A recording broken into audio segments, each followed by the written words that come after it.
안녕하세요. 이번 시간에는 구조도면을 보고 슬래브 철근을 어떻게 배치하는지 살펴보도록 하겠습니다. 그리고 각각의 철근을 배치할 때 치수를 어떻게 결정하는지 같이 살펴보도록 하겠습니다. 오늘 이제 살펴볼 슬래브는 일반적으로 많이 사용하는 보가 있는 슬래브를 대상으로 할 텐데요.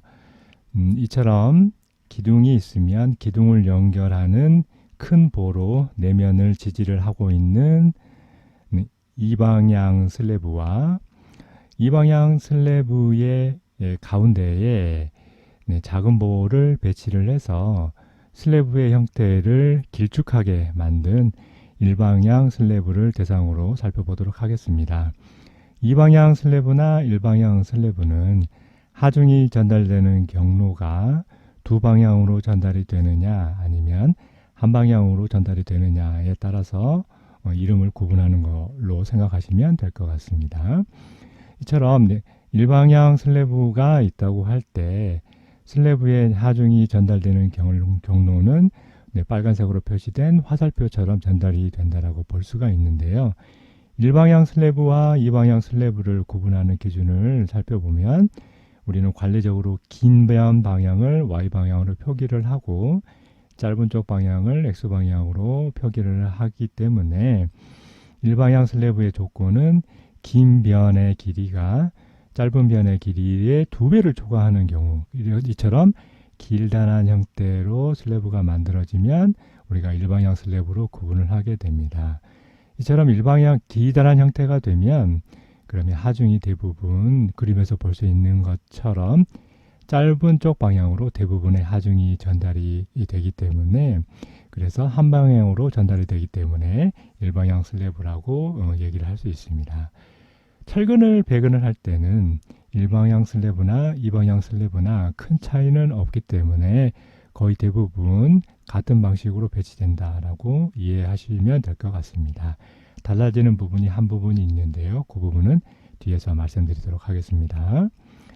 자, 슬래브를 배치할 때는 우선 슬래브의 거동을 봤을 때 이처럼 슬래브는 가운데가 하중을 받았을 때 움푹 아래로 꺼지는 방식으로 변형이 되는데 그런데 보가 있는 주변부의 경우에는 보의 영향을 받아서 보가 크고 두껍기 때문에 강성이 강하기 때문에 변형이 잘 되지 않습니다. 그래서 보에 가까이 붙어 있는 부분들은 변형이 덜 되고 상대적으로 중간에 있는 부분들이 가운데로 꺼지는 그런 변형이 일어나기 때문에 그래서 가운데 부분하고 가해 부분을 분리해서 우리가 설계를 하게 되는데요.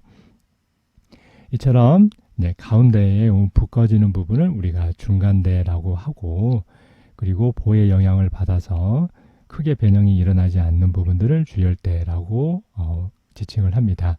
아무래도 중간대가 변형이 많이 발생하기 때문에 철근을 더 많이 집어넣고 구조적으로도 중요한 부분이라고 얘기를 할 수가 있겠습니다. 자, 그럼 구조도면을 보고 슬래브 철근을 어떻게 배치하는지 살펴보겠습니다. 우선 부재 리스트를 보면 슬래브의 경우에는 이처럼 표와 같은 형태로 표기가 되는데요. 제일 먼저 슬래브의 기호가 표기가 됩니다. 앞에 붙어 있는 숫자는 층수를 의미하기 때문에 1층에 있는 1번 기호를 갖는 슬래브는 이와 같은 방식으로 배치를 해라 라는 뜻이 되는데요. 제일 먼저 유형이 표시가 되어야만 됩니다. 유형은 크게 세 가지 유형이 있는데 여기서는 두 가지 유형만 나타냈고요. 이 슬래브의 경우에는 A타입으로 배치하도록 그렇게 되어 있습니다. A타입의 경우에는 많이 쓰는 A타입의 경우에는 이처럼 단변 방향의 철근 세 가닥 그래서 단변 방향으로 지나가는 중간대를 지나가는 하부근 X3 철근 그리고 그 옆에 배치가 되는 굽힘 철근 우리가 벤트근이라고 많이 얘기를 하게 되죠. 벤트근이 배치가 되고 그리고 X3 철근 하부근 위에 배치가 되는 탑바가 배치가 됩니다.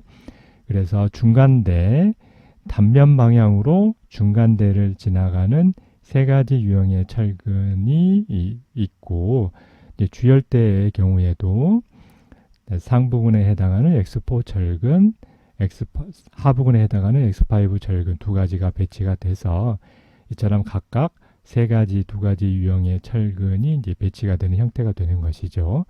그러니까 단변 방향으로 이렇게 5가지 종류의 철근이 배치가 되고, 마찬가지로 장변 방향으로도 5가지 철근이 배치가 됩니다. 그래서 Y3 철근, 하부근이 되겠죠. 그 다음에 벤트근에 해당하는 Y2 철근, 그리고 Y1 철근, 이 철근이 장변 방향으로 해서 중간대를 지나가게 되고요. 주열대 구간에는 상부근에 해당하는 Y4, 하부근에 해당하는 Y5 철근, 이렇게 총 해서 10가지 철근이, 표기 10가지 철근이 배치가 되기 때문에 이와 같이 표와 같은 형태로 구조도면에 포기가 됩니다. 자, 이렇게 표기되어 있는 도면을 보고 실제로 어떻게 배치하는지 살펴보겠습니다. 자, 우선 이와 같은 거푸집이 있다고 가정을 해보겠습니다. 장면 방향의 길이가 5400이고 단면 방향의 길이가 3600 정도로 되어 있다라고 가정을 해보겠는데요. 이 경우에는 장면 방향이 단면 방향에 2배를 초과하지 않기 때문에 이 방향 슬랩으로 우리가 얘기할 수 있겠죠. 자, 제일 먼저 해야 되는 일은 거푸집에 중간대와 주열대를 구분하는 마킹을 해야만 됩니다. 현장에서도 이와 같은 식으로 거푸집에다가 철근이 배치될 위치를 표기를 해야 거기에 맞춰서 철근을 배치할 수 있겠는데요. 달러 표시로 되어 있는 부분, 이 부분이 중간대와 주열대를 구분하는 선을, 영역을 표시를 한 그런 부분이라고 이해하시면 될 것 같습니다. 자, 이처럼 중간대와 주열대를 구분을 해야 되는데, 중간대하고 주열대를 구분하는 기준은 단변 방향의 폭을 기준으로 합니다. 그래서 단변 방향의 폭의 4분의 1을 단변 방향의 폭을 4로 나눈 값이 주열대의 폭에 해당이 되는 거고요. 이거는 장변 방향에도 동일하게 적용이 됩니다. 슬래브가 아래로 꺼지는 영역이 타원의 형태로 꺼지는 것을 앞에서 봤듯이 그런 모양새를 생각해 본다라고 하면, 장변 방향의 경우에도 주열대의 구간은 단변 LX를 4로 나눈 값이 그대로 적용이 된다라고 이해하시면 되고요. 다만 여기서 주의할 점은 일방향 슬래브의 경우에는 구조 도면에 따라서 이 장변 방향의 주열대 폭을 2배만큼 더 키워서 보라고 얘기하는 것도 있습니다. 물론 모두 다 그런 건 아니지만 많은 경우에 일방향 슬래브는 단변 방향의 폭의 2분의 1을 적용을 해서 그래서 장변 방향의 경우에 주열대의 폭을 조금 넓게 잡아서 배치를 하는 경우가 있기 때문에 구조도면을 보고 이 부분을 확인한 후에 일방향 슬래브는 배치를 할 필요가 있을 것 같습니다. 자, 그러면 이렇게 치수로 되어 있을 때 우리가 주열대의 폭을 결정을 해보면 3600을 4로 나누면 되겠죠. 그래서 900이라는 값을 얻을 수가 있기 때문에 900이 주열대 폭에 해당이 되고요. 예, 장변 방향의 경우에도 마찬가지로 이렇게 양쪽 다 900만큼 주열대 구간이 만들어집니다. 그러니까 이 주열대 구간은 보가 있기 때문에 그래서 슬래브가 많이 휘지 않는 부분이다. 그래서 구조적으로 구조적으로 큰 역할이 필요 없는 부분이다 라고 이렇게 이해하면 될 것 같습니다. 자, 그랬을 때 이제 중요한 부분은 중간대에 해당되는 부분이겠죠. 단변 방향의 철근이 지나가는 그런 중간대 영역, 여기서 양 5400에서 주열대 폭 두 가지를 합한 1800을 빼면 3600이 중간대의 영역이 해당하는 부분이기 때문에 이 부분의 철근들이 가장 힘을 많이 받는 중요한 철근들이 지나가는 부분이라고 얘기를 할 수가 있습니다. 자, 그러면 철근을 하나씩 배치해야 되겠죠. 우선적으로 봐야 되는 부분은 단면 방향의 하부근 X3 철근입니다. 이 X3 철근을 제일 먼저 배치를 하게 되는데요. X3 철근을 배치할 때에는 이처럼 중간대에 해당하는 구간에 400간격으로 균등하게 배치가 되게끔 하면 됩니다. 어떻게 하면 균등하게 배치를 하느냐라고 했을 때 현장에서 많이 쓰는 방법은 배근해야 되는 구간 3600이 있으면 이 3600을 배치 간격으로 나누어 줍니다. 그러면 정수 부분이 홀수로 나왔죠. 홀수로 나오게 되면 가운데를 벌려서 바운더리를 400만큼 벌려야 되는 것이죠. X3 철근을 400만큼 배치를 해야 되니까 가운데 철근을 400만큼 벌려서 이렇게 두 개를 배치를 합니다. 그리고 나머지 철근들을 각각 400만큼 배치가 되게끔 이런 식으로 배치를 하게 되면 이 3600이라는 구간 안에 균등하게 400 간격으로 배치할 수 있게 됩니다. 물론 나누었을 때 짝수로 떨어진다라고 하게 되면 가운데에 철근을 하나 놓고 가운데에서 시작해서 양쪽으로 400씩 배치를 하면 딱 맞아 떨어지게끔 배치를 할 수 있게 됩니다. 자, 이런 식으로 이제 단변 방향의 하부근을 우선적으로 배치를 하고요. 자, 그랬을 때 단변 방향의 철근을 벽체나 보가 있으면 거기 보에 정착을 해야 되겠죠. 이 정착에 대해서 이제 살펴보면요. 구조도면에 있는 사항들을 구조도면의 일반 주기 사항을 제가 그대로 따왔는데요.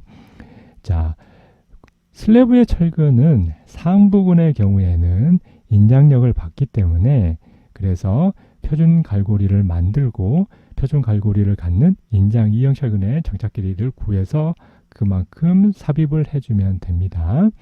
자, 그런데 하부근의 경우에는 압축을 받기 때문에 압축을 받는 2형 철근의 정착 길이 값을 구해서 적용을 하면 되는데요. 그런데 보통 아파트 같은 벽식 구조의 경우를 보면 벽체의 두께가 200을 보통 200 정도 이하가 되는 경우가 많이 있기 때문에 압축을 받는 2형 철근의 정착 길이를 적용을 할 때 문제가 그러니까 정착 길이를 확보할 수 없는 경우가 많이 발생할 수밖에 없습니다. 그래서 거의 대부분의 구조 도면의 경우에는 하부근을 정착을 할 때 150만큼만 직선으로 정착을 해라 라고 이렇게 표기를 하고 있습니다. 이제 구조 설계 기준에서 보면 정 모멘트의 철근을 정착을 할 때 이와 같은 규정으로 되어 있습니다. 자, 읽어보면 단순 부재에서 정 모멘트 철근의 3분의 1 이상, 연속 부재에서 정 모멘트 철근의 4분의 1 이상을 부재의 같은 면을 따라서 받침부까지 연장해야 된다라고 하는 규정이 있고요. 거기에 보의 경우에는 이러한 철근을 받침부 내로 150mm 이상 연장해야 된다라는 규정을 갖고 있는데 이런 규정을 그대로 준용을 해서 자, 슬래브 철근의 경우에는 하부근의 경우에는 150만 연장을 해도 충분하다라고 보고 이와 같은 식으로 현실적으로는 대부분 150만큼만 직선으로 정착해서 삽입하는 방식으로 배치를 하게 됩니다. 그래서 보나 벽체에 정착이 되는 부분을 150만큼 직선으로 정착하는 방식으로 배치를 하면 되기 때문에 하부근은 비교적 단순한 형태로 크게 가공하지 않고 이와 같은 식으로 배치를 한다라고 보면 될 것 같고요. 자, 이제 두 번째로 벤트근을 배치를 하겠습니다. 벤트근의 경우에는 중간대를 지나갈 때는 하부근의 역할을 하고 주열대를 지나갈 때는 상부근의 역할을 하는 기능으로 만들어지기 때문에 이와 같은 방식으로 구부려서 우리가 철근을 배치를 하게 됩니다. 자, 이렇게 구부리는 철근들을 하부근 사이사이에 끼워 넣는 식으로 이제 배치를 하는 방식으로 되는데요. 이 형상에 대한 자세한 내용은 탑바에서 다시 같이 보기로 하고요. 자, 이렇게 벤트근을 배치한 다음에는 그 다음에 이제 탑바를 배치를 하게 해야 되겠죠. 이 탑바는 이제 주열대 부분에 배치가 되는 철근이고 당연히 주열대 부분에는 벤트근이 상부근으로 배치가 되어 있기 때문에 이 벤트근 사이에 탑바가 이런 모양새로 들어가게 됩니다. 이 탑바를 이제 배치할 때 치수 기준을 살펴보면 자, 구조 도면에 이와 같은 표기 방식을 표준으로 대부분 표기가 되어 있습니다. 자, 이때 보면 아까 얘기했듯이 하부근의 경우에는 직선으로 150mm 정도만 정착하면 된다라고 규정을 두고 있고요. 자, 앞에 벤트근 얘기를 했었는데 벤트근을 구부릴 때는 구조 도면에 따라서 약간 차이는 있긴 하지만 보통 표준적인 방식으로 주열대와 중간대를 구분하는 영역, 그 선이 있으면 1.3선으로 표시되어 있죠. 이 선이 영역에 구분되는 선을 기준으로 해서 그 부분이 구부리는 부분의 가운데에 위치하도록 이렇게 구부리는 방식을 많이 사용을 하게 됩니다. 그리고 상부근의 경우에는 인장력을 받기 때문에 표준 갈고리를 만들어서 표준 갈고리를 갖는 인장 2형 철근의 정착 길이 값만큼 정착하는 방식으로 정착을 하면 되고요. 자, 여기서 이제 탑바를 보면 탑바가 주열대 구간을 넘어서 중간대까지 조금은 내미는 방식으로 배치가 되어 있죠. 자, 이때 얼마나 내밀어야 되느냐라고 하면 구조 기준에서는 자, 휨 철근은 휨 모멘트를 저항하는데 더 이상 철근을 요구하지 않는 점에서 부재의 유효 깊이 또는 지름의 12배 중 큰 값 이상으로 더 연장해야 된다라고 이렇게 되어 있습니다. 그러니까 슬래브의 두께를 따져봐서 길이를 두 가지를 고려해 가지고 큰 값을 사용해야만 되는 것입니다. 자, 그래서 부재의 유효 깊이만큼을 한번 따져봐야 되기 때문에 슬래브의 두께가 아까 200이었습니다. 그래서 이 부재의 유효 깊이라고 하는 것은 요 하부근이 콘크리트의 윗면에서 하부근의 가운데 부분까지의 길이가 해당이 되겠죠. 그러니까 슬래브의 두께에서 슬래브의 피복 두께에 해당하는 20을 빼고 그리고 지금 10mm 철근이니까 10mm 철근의 절반인 5를 뺀 값인 175가 부재의 유효 깊이가 되는 것이고요. 그리고 12dB하고 같이 비교를 해야 되죠. 10mm니까 10mm의 12배인 120. 그래서 175하고 120을 비교해서 둘 중에 큰 값이 175니까 175만큼 더 내밀어야만 되는 것입니다. 그러니까 정착이 되는 부분은 표준 갈고리를 만들어서 정착을 하고 주열대 부분을 지나서 더 내밀어야 되는데 이때 내미는 길이가 앞에서 계산한 식을 기준으로 해서 175만큼 더 내밀도록 해서 형태를 만들어서 이와 같은 방식으로 벤트근 사이사이에 끼워지는 방식으로 배치가 되는 것이죠. 벤트근 사이사이에 끼워지는 것이니까 그 아랫부분에는 당연히 하부근이 지나가는 것이 되고요. 연속이 되는 부재의 경우에는 이와 같이 양쪽으로 튀어나온 형태로 모양새가 되니까 결국은 이렇게 직선의 형태로 철근이 이제 배치가 되는 식으로 탑바가 만들어지게 되고요. 배치가 되게 됩니다. 자, 그래서 이렇게 이제 배치를 하게 되면 가장 중요한 철근이죠. 단면 방향에서 중간대를 지나가는 X3 철근에서 X1 철근까지 배치를 했습니다. 이제 주열대 철근은 이제 배치를 하면 되는데요. 주열대 철근은 이제 힘을 많이 구조적인 역할이 많이 필요한 것은 아니기 때문에 이렇게 이제 상부근에 해당하는 X4 철근과 X5 철근을 400 간격으로 배치를 하면 될 텐데요. 여기서 보면 구조적인 역할이 크지 않다고 했는데 배근 간격은 똑같은 거 아니냐라고 볼 수 있겠지만 앞에서 본 것처럼 벤트근하고 X3 하부근이 엇갈려서 배치가 되기 때문에 실질적으로는 400 간격의 2분의 1은 200 간격으로 배치가 된다라고 볼 수가 있겠죠. 그래서 중간대 부분에 철근이 훨씬 더 많이 들어간다라는 것을 알 수가 있습니다. 자, 이제 주열대에 철근을 이제 배치를 해 볼 텐데요. 주열대 부분의 철근을 배치하는 방법은 이제 중간대와 유사합니다. 이처럼 하부근의 경우는 150만큼만 정착이 되면 되고요. 벽체든 보든 거의 다 150만큼만 배치하도록 되어 있습니다. 그리고 상부근의 경우에는 이제 표준 갈고리를 만들어서 정착을 하고요. 그 다음에 철근이 끝나는 위치를 보면 보가 있을 때 보에서 이제 주열대 철근의 간격의 2분의 1만큼의 위치만큼만 이보다 작은 값으로만 철근이 배치되면 문제가 없기 때문에 그와 같은 방식으로 간격이 2분의 1, 철근 간격의 2분의 1을 넘지 않는 식으로 배치를 하면 될 것 같습니다. 자, 그래서 여기서 이렇게 이제 X4 철근의 400 간격으로 이제 배치를 하면 되는데요. 이처럼 상부근과 하부근을 400 간격으로 이제 배치를 했을 때 지금 보시면 주열대의 폭이 900이니까 그리고 주열대 배치하는 철근의 간격이 400이죠. 그러니까 이제 주열대와 중간대를 구분하는 선에서 이제 두 가닥씩만 배치를 하면 그러면 철근의 배치 기준을 충분히 만족할 수 있게 됩니다. 그래서 이렇게 양쪽 방향 모두 주열대 철근 상하부근을 배치를 하게 되면 이렇게 중간대의 세 가지 유형의 철근, 주열대의 두 가지 철근의 유형을 모두 다 배치할 수 있게 됩니다. 자, 이렇게 단변 방향의 5가지 유형을 배치하는 방법을 설명을 했는데요. 이 방법은 장변 방향에도 동일하게 적용이 됩니다. 그래서 앞에서 설명드렸던 내용 그대로 배치를 하면 될 것 같고요. 다만 지금은 이제 설명의 편의상 단변 방향을 먼저 설명했고 잔변 방향을 나중에 설명을 했는데요. 실제로 슬래브 철근을 배치하는 순서는 이 순서를 따르지 않습니다. 구조적인 이유 때문에 이 배치하는 순서가 약간 복잡해지는데요. 이 부분에 대해서는 다음 슬라이드에서 설명을 하도록 하겠습니다.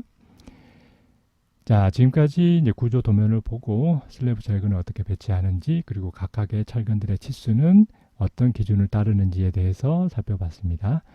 네, 감사합니다.